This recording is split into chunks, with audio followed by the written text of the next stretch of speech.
जोहार साथियों। अभी मैं एक वीडियो देख रहा था जिसमें मध्य प्रदेश के जो कृषि मंत्री हैं कमल पटेल, वो ये बयान दे रहे थे कि जो शिवराज सिंह चौहान हैं ये रॉबिनहुड जननायक टंट्या भील के पुनर्जन्म है। मैं बोलना चाहता हूं कमल पटेल जी को, चापलूसी की एक हद होती है। आप चापलूसी में इतना मत गिरिए कि जननायक रॉबिनहुड टंट्या भील की तुलना आप एक राजनेता से कर रहे हैं। टंट्या भील के चरणों की धूल भी नहीं है शिवराज। आपको पता है बिरसा मुंडा की विरासत क्या है, टंट्या मामा की विरासत क्या है? टंट्या मामा ने किन परिस्थितियों में, कितनी प्रतिकूल परिस्थितियों में होलकर की सेना से युद्ध लड़ा, अंग्रेजों की सेना से युद्ध लड़ा।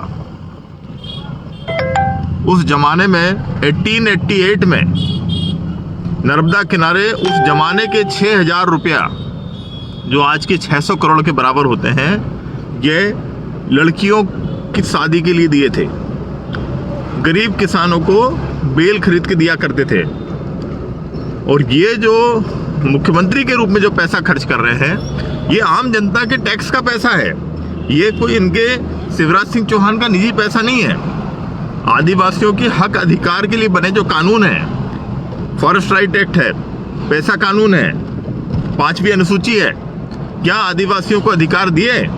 और यदि टंट्या भील का पुनर्जन्म होते ये, तो क्या उनके वंशज जो पिछले सालों से हम देख रहे हैं, उनकी 5वीं पीढ़ी है, क्या हालत में वो लोग जी रहे हैं?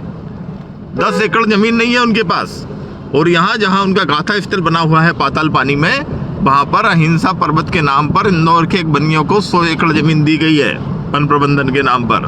1 इंच जमीन भी पाताल पानी में उनके पूर्वजों, उनके जो वंशज हैं, उनको मैसर नहीं है। यदि पुनर्जन्म होता तो आज क्रांतिकारियों के जो वंशज हैं उनका ख्याल रखा होता, उनको सरकारी नौकरियां दी गई होती, उनको जीवन जीने के साधन उपलब्ध करवाए होते, आदिवासी बच्चों का ध्यान रखा होता। आज 1,37,000 पद जो है वैकेंट नहीं होते बैकलॉग के। हमारे हक अधिकार पर जिस तरीके से पिछले 70-74 साल में डाका डाला गया, जिस तरीके से आदिवासी और कबीलाई लोगों का शोषण किया गया, जिस तरीके से हमारे जो उभरते नेतृत्व हैं, जो हमारे लीडर्स हैं जैस के, उनके ऊपर रासुका और जिला बदर की कार्रवाई की जा रही है, क्या ये आदिवासियों की आवाज दबाने की साजिश नहीं है? आज सूरज डावर को जिला बदर का नोटिस दिया गया, बागली का कार्यकर्ता, इसके पहले कमलेश्वर को दिया गया, उसको रासुका में 3 महीने के लिए जेल भेजा गया।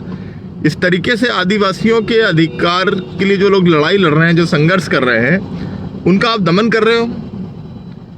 और आदिवासियों के जैसे कपड़े पहन लेने से या पीला गमछा डाल लेने से आप आदिवासी अधिकार कार्यकर्ता या आदिवासी नहीं बन जाएंगे।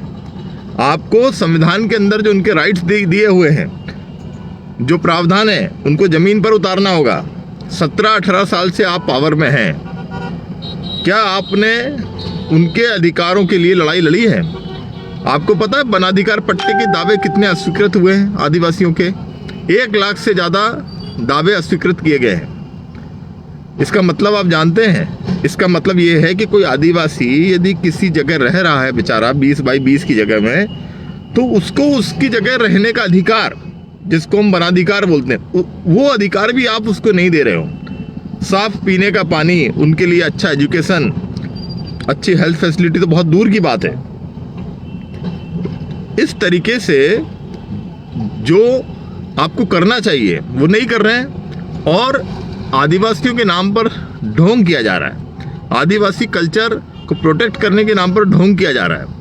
ये जो आपको 17 साल बाद जो आज आदिवासी याद आए हैं, ये जैस के कारण जो आपको चेतना आई है युवाओं में, जो आज आपको डर सता रहा है चुनाव का 2023 का, उसके कारण आप ये सब कर रहे हैं। और अभी भी समय है, हमने आपको मौका दिया है कि आप आदिवासियों के हक और अधिकारों के जो कानून है उनको जमीन पर उतारिए, पैसा कानून को जमीन पर उतारिए, और जैस के कार्यकर्ताओं को, जैस की लीडर्स को इस तरीके से प्रताड़ित करना बंद कर दीजिए। तो मैं कमल पटेल जी का जो बयान था उसका खंडन करता हूं, उसकी आलोचना करता हूं। जिस तरीके से उन्होंने टंट्या मामा का पुनर्जन्म बताया है शिवराज जी को, ये बहुत निंदनीय है। और इस तरीके से आदिवासी समाज अपने महापुरुषों की या हमारे पुरखों की बेइज्जती सहन नहीं करने वाला है।